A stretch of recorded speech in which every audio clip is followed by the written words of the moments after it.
Senhoras e senhores, boa noite. Segundo estou informado, a bandidagem hoje parece que está vendendo as nossas águas potáveis aqui para o mundo. Estão se complicando, porque tudo que eles fazem, eles mesmos sabem que é nulo. Mas estão mostrando o desespero dos bandidos quando não tem mais saída. Então eles fazem isso mesmo. Eles metem a mão no que podem, destroem tudo que podem e saem com o que conseguem carregar. Mas nós sabemos todos os lugares onde eles podem se esconder. E vamos buscá-la onde estiverem.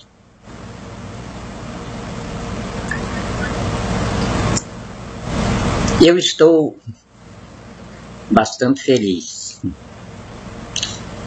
que na medida em que vou penetrando as entranhas do poder, vou descobrindo cada vez mais falcatruas, cada vez mais emaranhados de banditismos, tudo destinado ao roubo do país. E isso me dá certeza de que, se nós eliminarmos os bandidos do poder, nós vamos ter dinheiro para danado. Não vai ter mais brasileiro pobre. Vamos ter dinheiro para o melhor sistema de saúde do mundo, o melhor sistema de educação do mundo e assim por diante. Esses dias eu fiz uma convocação geral aqui e, como eu disse, foi uma fala séria.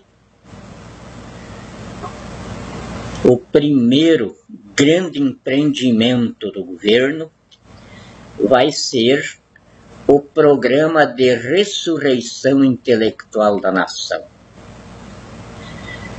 Porque em 500 anos de história, nós tivemos 92 mudanças, revoluções. E revoluções, ciclos de 20 a 25 anos.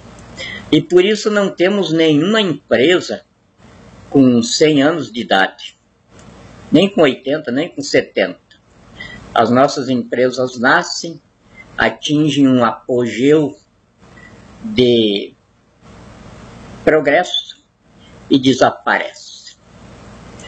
Desaparecem não porque os nossos empresários sejam incompetentes, não porque o nosso povo não queira estabelecer linhas econômicas hereditárias, não. Quando a gente começa um patrimônio, a gente pensa nos filhos, nos netos, nos bisnetos e daí afora sem pensar no final daquilo, imaginando que o que a gente deixa para inventariar se multiplique nos herdeiros. Mas aqui no Brasil não dá para fazer isso, não resolve nada. Porque nós não temos um Estado que tenha efetividade doutrinária para embasar uma economia hereditária. Aqui não adianta fazer doutorado em economia, em administração de empresas, em engenharia financeira, porque nós não podemos estabelecer vida para uma empresa dentro de um país que não tem vida. São ciclos. Cada bandido, cafajeste, terrorista, porque é só o que nós temos na política do Brasil, é esse tipo de gente. Eles assumem o país, o governo do estado, a prefeitura do município, que não escapa um. É da prefeitura à presidência da república, da presidência da república à prefeitura, não se salva um. Eu tenho a vida de todos eles, de 3 gerações de administração. Não se salva um. Não sei que destino cruel da civilização brasileira. Não tem um prefeito que preste, não tem um governador que preste, não tem um presidente da República. Parece uma casta despencada do inferno para fazer o país que nós temos. E assim mesmo, existem ocasiões que nós chegamos a nos enquadrar nas maiores economias do mundo, como aconteceu no período militar de 64 a 85, nós chegamos a ser a 8ª maior economia do mundo. Quando Fernando Henrique Cardoso entregou para o Lula, nós tinha despencado da 8ª para a 11ª economia, mas ainda estávamos entre as maiores do mundo. E hoje voltamos a ser aquilo que nós éramos anterior a 64. Não há como nós estabelecer um tamanho da nossa economia, porque nós não temos como calcular o nosso patrimônio de expansão empresarial. Eles acabaram com as estatísticas, eles estabeleceram uma contabilidade fria, fraudulenta no Tesouro Nacional para poder esconder roubo, para poder implantar o socialismo monetarista de Estado sem economia, aninhando nos cofres públicos a vadiagem que dá suporte à bandidagem mandatária no poder. Então eles não podiam ter nada correto. Eu gastei com o meu pessoal aqui uma semana levantando só a presidência da República. Não tem jeito da gente calcular nada ali. Simplesmente é um rolo de cartão corporativo, de lançamentos que você vai calcular pelos ministérios, aqueles lançamentos todos dá no mínimo 3 vezes mais do que o orçamento da União. Então nós estamos numa situação que explica a razão de nós não termos investimentos externos no Brasil. Não é que o mundo esteja sem dinheiro, há muito dinheiro no mundo. Eu, por exemplo, estou com 4 trilhões e 700 bilhões de dólares no bolso. 1 tonelada de ouro. À minha disposição, assim que nós estivermos com o Projeto Amazônia instalado para o início dos nossos empreendimentos empresariais. Mas não vamos precisar desse dinheiro, porque o nosso real ouro é que vai fazer o lastro de conversão no sistema financeiro internacional. Então nós não vamos precisar de dinheiro. Mas é claro que quem está nos ofertando esse dinheiro, esse povo, ou seja, essa fonte, precisa fazer esse dinheiro girar, voltar ao sistema financeiro, produzindo lucros, por causa dos outros povos pobres que precisam disso. Então nós estamos abrindo espaço para esses investimentos aqui. É muito espaço que nós temos. Por exemplo, esta semana eu fiz um levantamento na área do turismo e fiquei encantado, e fiquei faceiro, e fiquei maravilhado. Um campo para investimentos aí extraordinário. Só no campo do turismo. E eles tinham até um ministério, o Ministério do Turismo, para roubar os cofres públicos, porque eu pergunto ao país inteiro, o que o Ministério do Turismo fez para o desenvolvimento dessa área no país? Eu não encontrei nada. E nós vamos estabelecer um campo econômico aí extraordinário. Grandes investimentos externos nessa área. Temos a recuperação de encostas na área que nós vamos obedecer o mandamento de Deus. Seja um cultivador da terra, a ordem que ele deu para o homem. E nós acreditamos que Deus não mente e não nos encaminha errado, então nós vamos cultivar a terra. Vamos começar isso aqui no Brasil, porque em alguns paizinhos pequenos no mundo já existem as nações cultivando a terra. E são bonitos demais, como é o caso da Suíça, outros paizinhos da Europa lá que a gente conhece, que são extraordinários. O Estado de Israel.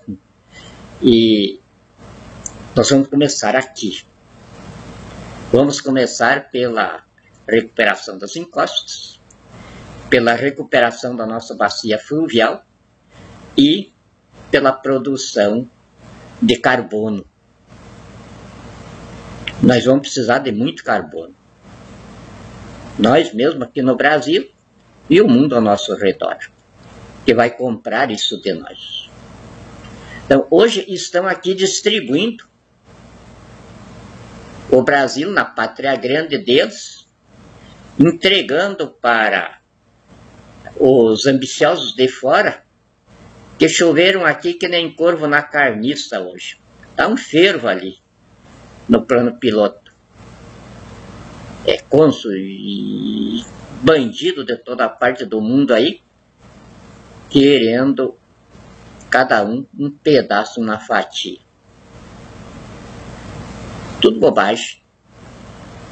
Festas. Não estão gastando nosso dinheiro, porque isso que eles gastam aí é tudo real frio. Como eu já expliquei, eles, através de falcatruas contábeis, estelionato estatístico, renúncias fiscais estelionatárias, estelionato de preços públicos, estelionato de consumo, registro de dívida pública renegociada como crédito, registro de exportações inexistentes, com notas frias.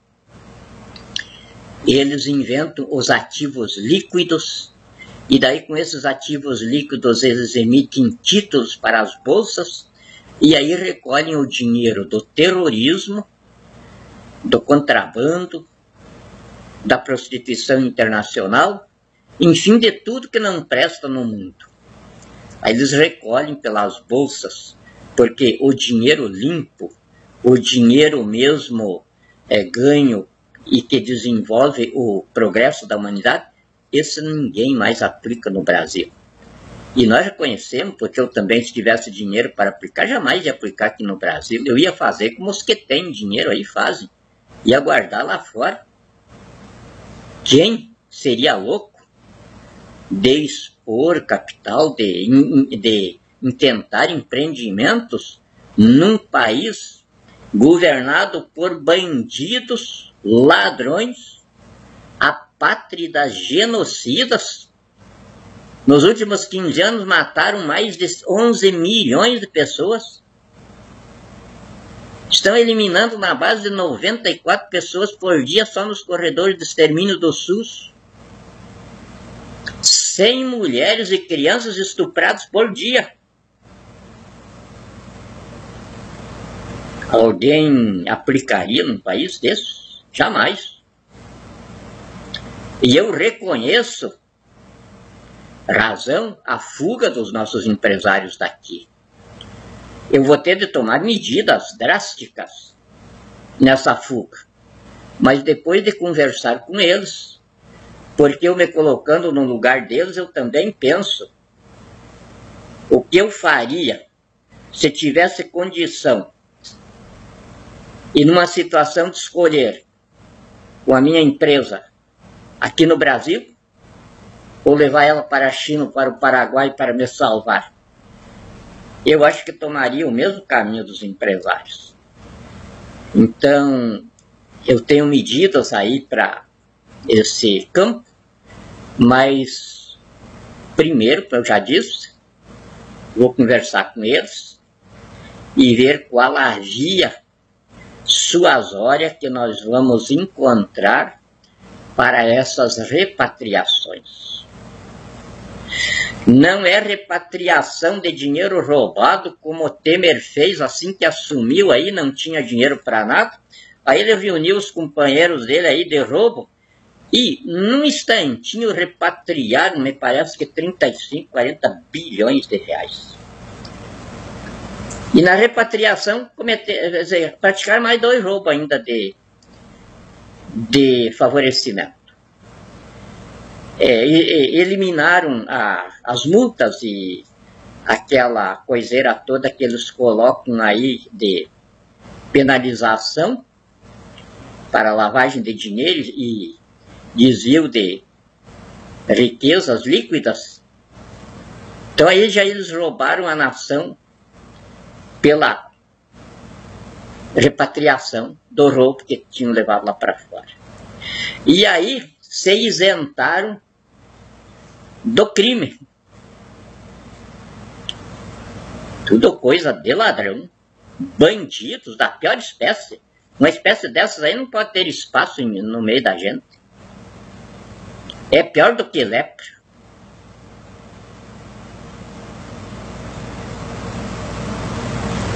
Agora não vai ser assim.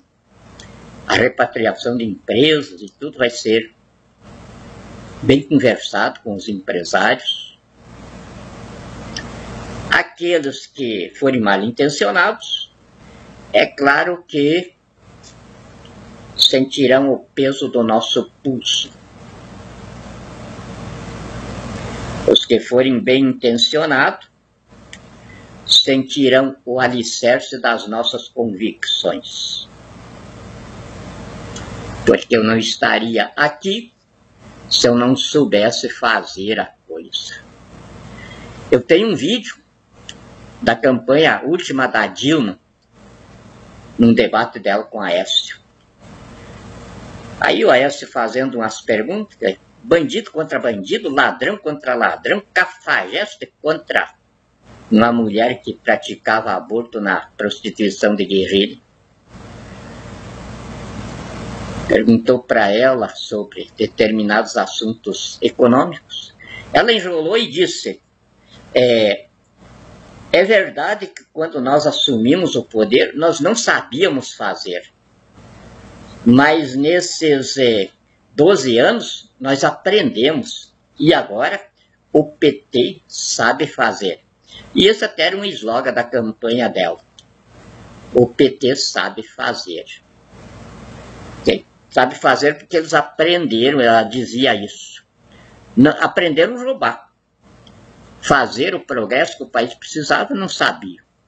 E continuam não sabendo.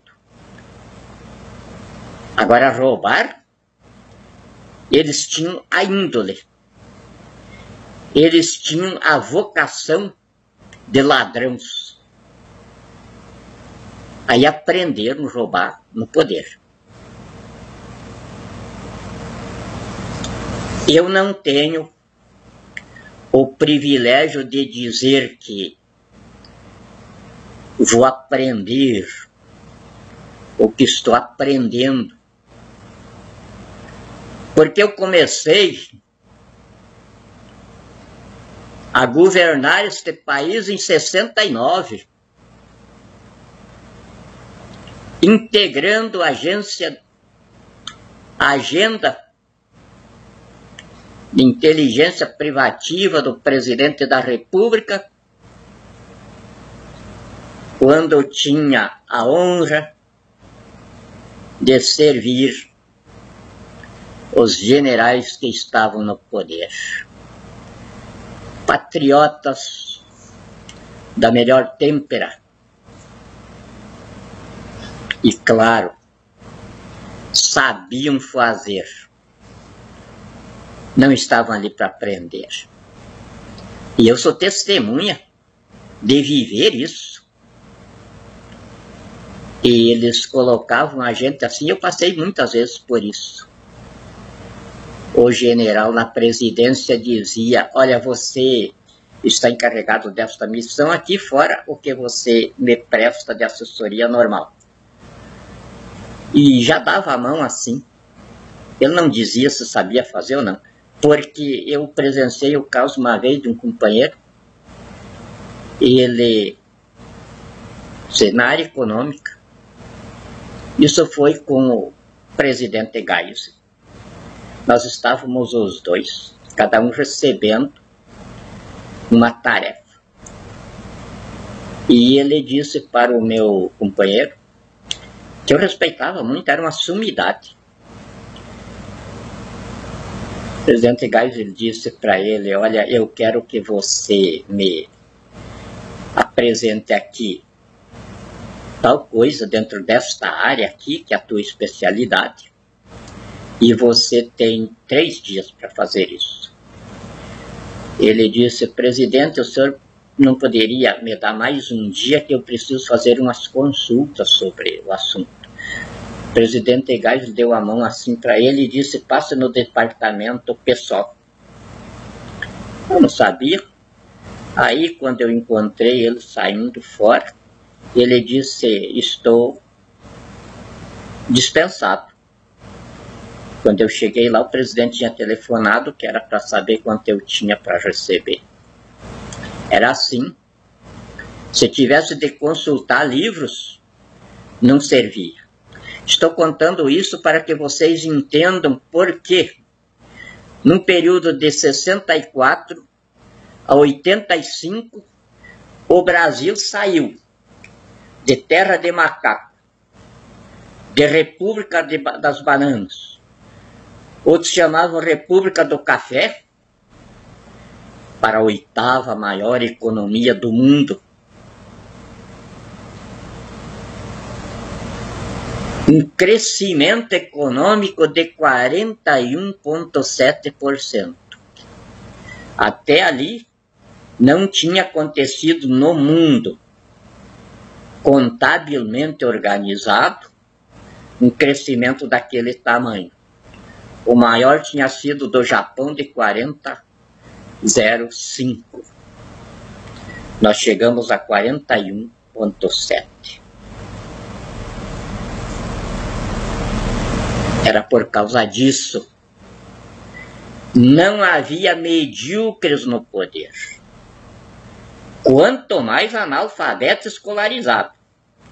O pior dos analfabetos é aquele que pensa que é doutor, mas não tem capacidade de raciocínio sobre nada.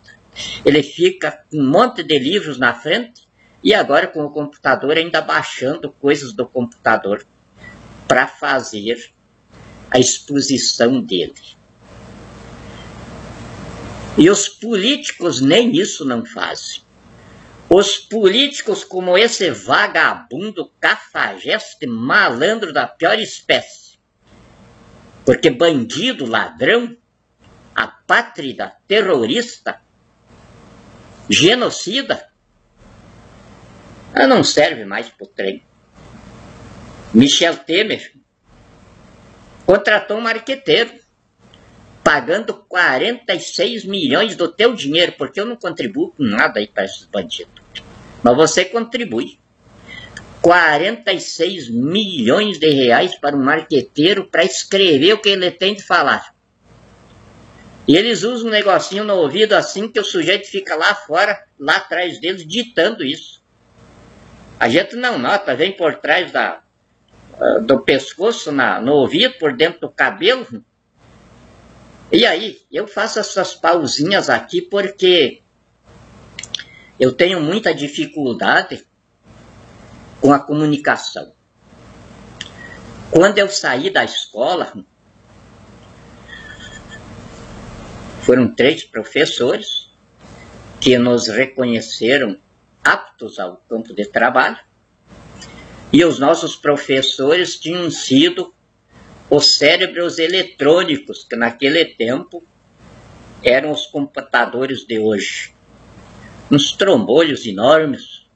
Tinha uma equipe ali só para cuidar dos circuitos elétricos ali naquela coisa. Empatar com o computador era a nota para nós receber a segunda tarefa. Superar o computador era a nota para nós sair de um campo de conhecimento para o outro. E aí, lá pelas tantas, a gente já estava virado quase só em osso e nariz. Foi o que a minha mãe me disse quando eu voltei para casa. Eles colocaram nós lá de pé, lá numa parede, e nos declararam pronto para trabalho. É claro que cada um de nós recebeu o certificadozinho pedagógico. E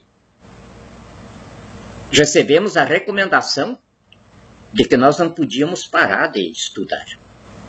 Nós tínhamos de sempre estar frequentando universidades, centros científicos, e tudo que havia de difícil para ser entendido para nós tinha de ser banal.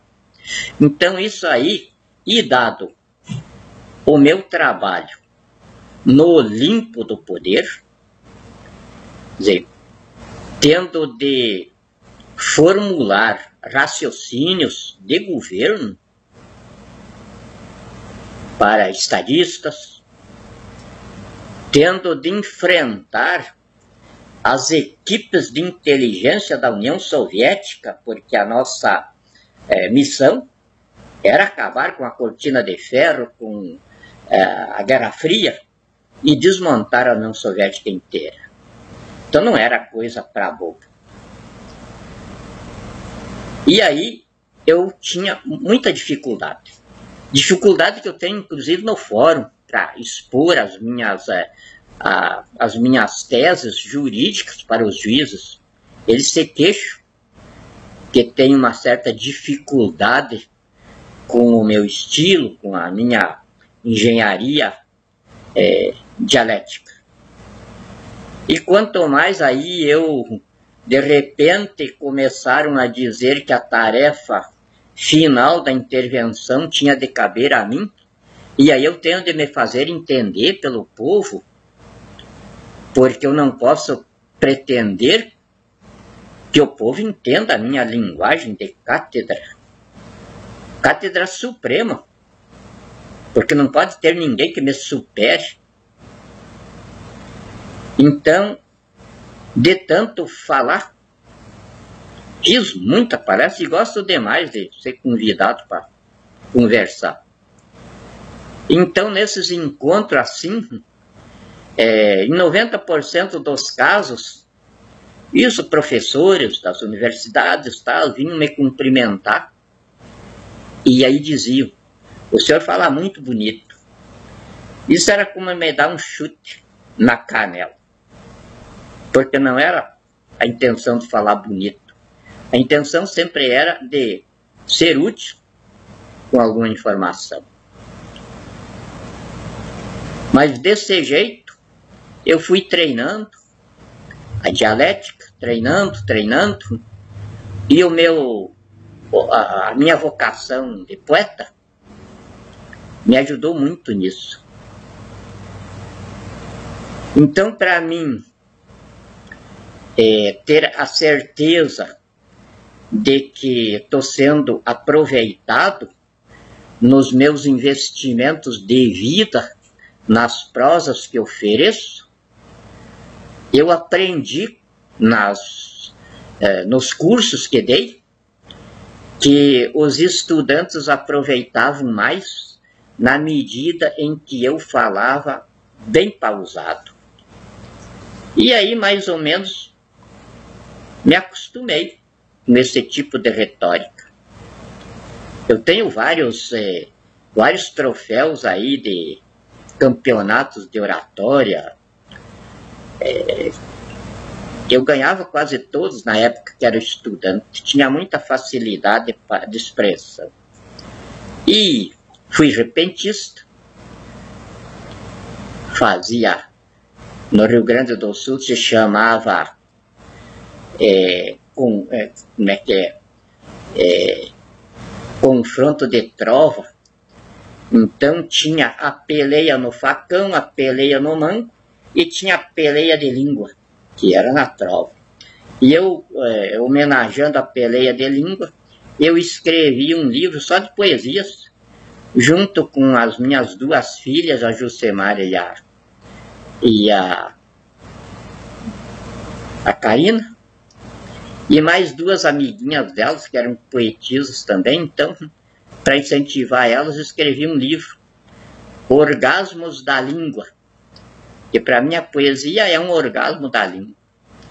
E o livro vendeu para danado, porque os livreiros embrulharam eles em papel de plástico, como eles fazem assim. A capa tinha a fotografia da minha filha, e ela é muito linda. Então, o título ali vendia. E aí um dia um livreiro me contou, quase todos eles tinham uma história para contar do livro. E ele me disse que um homem comprou 3 livros, ele ficou 3 livros, não, eu vou dar de presente para meus amigos aí. Aí, passado uns dias, o homem veio lá com os 3 livros de volta. E queria o dinheiro dele de volta, e dizendo que ia processar ele por propaganda falsa. Mas por quê? Diz, porque eu comprei o livro pelo título Orgasmo da Língua. Daí, quando fomos ler lá, é só poesia. Tem até umas meninas aí editando poesias. Isso aí é propaganda enganosa. Esse é o meu povo. E é com esse povo que eu preciso dialogar e me fazer entender. Bem, às vezes eu recebo dos marqueteiros aí orientação, que as minhas provas são muito compridas. Tem de ser de 5 minutos, de 8 minutos, no máximo 10 minutos, porque ninguém assiste uma pessoa por mais de 10 minutos. O que eles me dizem aqui é tudo velho. Primeira coisa que eu aprendi na engenharia de comunicação, para aprender a lidar com a cabeça do ser humano, aprendi todas as teorias de marketing. E os primeiros livrinhos de marketing aqui que formou os marqueteiros, fui eu que escrevi na época dos políticos aí. Então precisava de... Eles não sabiam como fazer as campanhas políticas logo que saiu do regime militar ali. E eles me pediam para escrever, eu fazia os manuaizinhos. Inclusive tem um computador, ele está cheio ainda dos manuaizinhos antigos, às vezes ainda me pede. E hoje os marqueteiros vêm me dar conselho. Esse é o meu povo. O meu povo que perdeu o raciocínio por causa disso aí. E aí, eu tenho obrigação de promover a ressurreição intelectual da nação, porque nessa parte eu também sou responsável pelo emburrecimento do povo, que veio favorecer daí a bandidagem no poder. Eu conheço todas as leizinhas de marketing. Eu sei quantos minutos a pessoa absorve rápido o que ouve. Eu sei quantos minutos ela começa a ter um raciocínio mais lento para absorver o que ouve. Eu conheço tudo isso. Mas agora, eu preciso de gente que goste de prosear comprido, porque nós temos um país continental com 243 trilhões de dólares em patrimônio para nós empreender. Isto não é pouca coisa. E nós temos de reunir todas as cabeças brasileiras, que pelas estatísticas da bandidagem no poder, uns dizem que é 93 milhões, outros dizem que é 105 milhões a população economicamente ativa. Eu vou precisar de todos eles para nós começar a empreender essa riqueza, empreender todos os programas de governo. E aí nós temos de conversar muito, porque antigamente, quando ninguém errava negócio, eu recordo que os homens diziam: todo negócio tem de ser bem pensado e muito bem proseado para não dar errado. Então, hoje, os homens que eu estou buscando para nós empreender o Brasil com esse gigantismo econômico são aqueles que estão para conversar muito, ouvir muito e pensar muito. Eu vou abrir dentro de poucos dias agora a seleção para 500 mil policiais federais. Ainda não é tudo o que eu preciso, porque nós temos 27 mil quilômetros de fronteiras. E isso eu vou fechar tudo. Como o presidente Trump está planejando lá nos Estados Unidos, isso também vai ser feito aqui no Brasil. E preciso policiais também para acabar, mas acabar mesmo. Na civilização brasileira não vai ter mais viciado em drogas. Nós vamos terminar com isso. E aí nós precisamos de policiais. Porque a história nos ensina,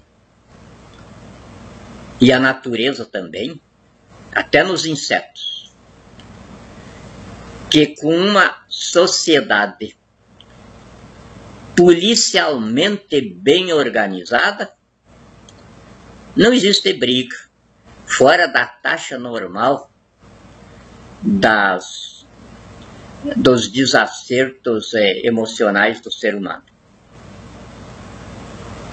Nós não precisamos de juízes, nós não precisamos de promotores.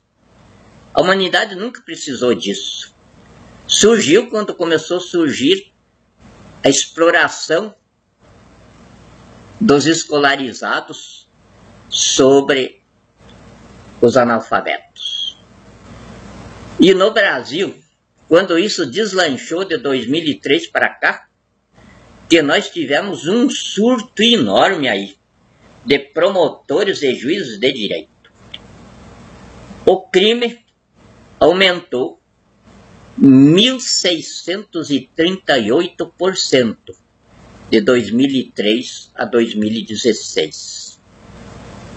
As ações na justiça estão em 117.600.000 encrencas para 93 milhões de pessoas da população economicamente ativa. Isso quer dizer que no Brasil temos mais de uma ação para cada pessoa adulta com algum movimento de interesse na sociedade. Isso é um absurdo. Eu peguei ação para terminar na justiça com 28 anos de fórum. Terminei. E tem um monte disso aí. E sabe o que eles fazem no Supremo Tribunal Federal? Tem muita ação aí que são os verdadeiros tesouros. Eu, inclusive, protagonizei 2 casos desses aí. Os ministros descobrem lá aquelas ações que têm depósitos enormes para serem levantados. Aí fica aquele processo fazendo o rodízio lá dentro. Entra em pauta quando os capachos lá não podem mais segurar lá nas gavetas. E aí um dos ministros pede vista e leva para casa. Aí fica com o processo lá até que vence lá no regimento interno do Supremo. E daí ele é convocado a fazer a devolução do processo. Daí começa a roda de novo para entrar em pauta, até que ele se aposenta. Daí, quando ele se aposenta, ele leva a ação para o escritório dele, e aí, imediatamente, o processo entra em pauta, e daí é julgado e o dinheiro é levantado. São milhões e milhões de reais. É claro que uma pequena porcentagem vai para os herdeiros, porque os titulares das ações já morreram há muito tempo. Mas daí tem os herdeiros, aí eles vão atrás. Num caso que eu protagonizei foi isso. O meu colega, você trabalhava comigo no meu escritório. Aí pegou uma procuração, aliás, um monte de procuração, e saiu, foi buscar herdeiro no Paraná, buscar herdeiro em vários lugares aí. E aí fretou um avião e trouxe todos eles aqui para Brasília. Liquidaram a ação, era muito dinheiro. E os herdeiros levaram o dinheirinho, eles não esperavam mais por aquilo. Ficaram faceiro barbaridade, puderam fazer algumas reformazinhas lá nas casinhas deles, e os malandros se enriqueceram. É assim que funciona o Supremo Tribunal Federal. Além disso, que tem muito mais coisa. O valor de uma liminar, por exemplo. E é por isso que a Corregedora Nacional de Justiça, a ministra Helena Calmon, não aguentou e disse: bandidos se escondem atrás da toga. Vagabundos se impõem pela intimidação na mercadejação forense de sentenças. Então, minha gente, isso vai se acabar. Um juiz não vale o que lhe custa. E ainda estão brigando por auxílio moradia. Todos eles têm moradia. Brigam por auxílio para a compra de material dos filhos. Roubos os mais escrachantes, que são sujeitos sem vergonha demais, é capaz de fazer para um povo pobre como é o povo brasileiro. Isso vai se acabar. A nossa nação vai ter uma polícia, mas uma senhora polícia. Homens bem educados, homens com curso superior. Eu levantei todas as polícias do mundo para ter uma visão da coisa. E achei que precisamos nos inspirar na polícia canadense. Mas não para ser igual a ela. Para nós ser melhor. Nossos policiais muito bem pagos. E ai de quem ferir um policial. Porque vai ter aí um código que vai ser editado por mim. O policial vai ser intocável.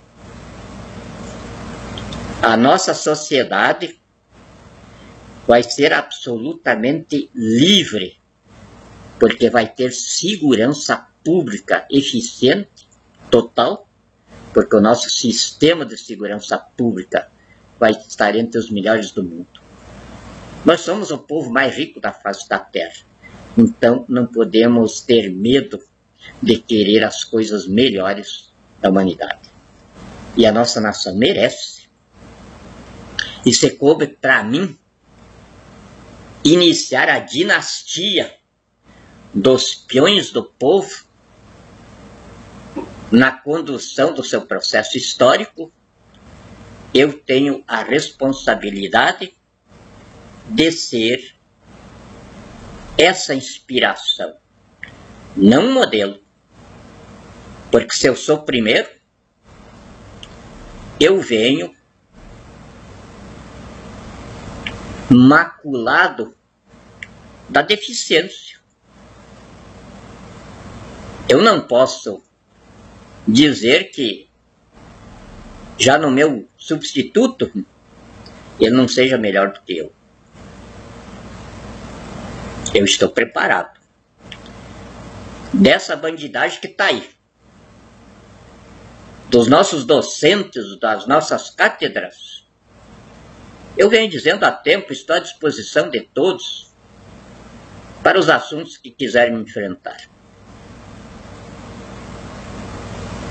Agora a bandidagem do poder aí, que vivem com marqueteiros, que gastam todo o dinheiro que sobra eles chamam aí da contrapartida. Da contrapartida é a corrupção. Eles pegam a verba que eles fazem ali no orçamento para destinar lá para o prefeito deles, para o governador deles, e daí tem aqueles outros que fazem a intermediação ali, e aí a primeira coisa que ele pergunta, a contrapartida, até onde chega. A contrapartida tem de chegar no máximo até a metade da verba que vai para a prefeitura, e a outra metade tem de ficar na contrapartida. Senão, o deputado não coopera na operação. Nós não vamos ter mais bandido no poder. Imagine a quantia de dinheiro que nós vamos ter para uma polícia bem preparada. Não vamos ter mais pessoas com conduta reprovável na polícia. Já esses 500 mil que vão ir para a Polícia Federal vão ser selecionados por hombridade, honradez, caráter e lucidez. Depois disso, então, o Estado vai dar para eles o preparo escolar.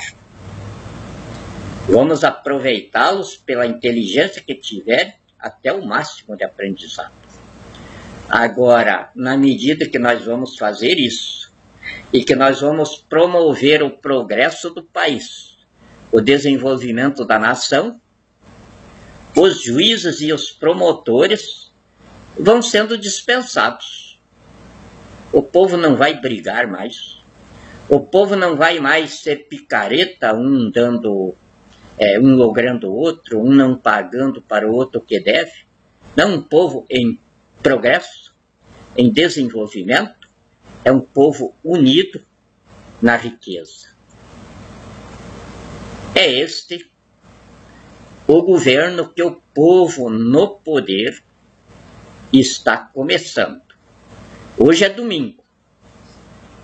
Eu estou trabalhando desde as 5 horas da manhã, porque amanhã, segunda-feira, eu tenho de estar com o expediente pronto para o Supremo Tribunal Federal, legalizando os decretos de prisões de bandidos que têm de ser feitos, limpando o caminho para mim começar o expediente na sede do Governo da República, no Palácio do Planalto.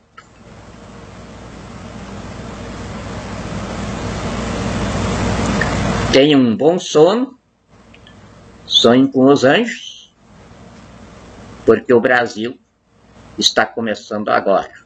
Boa noite.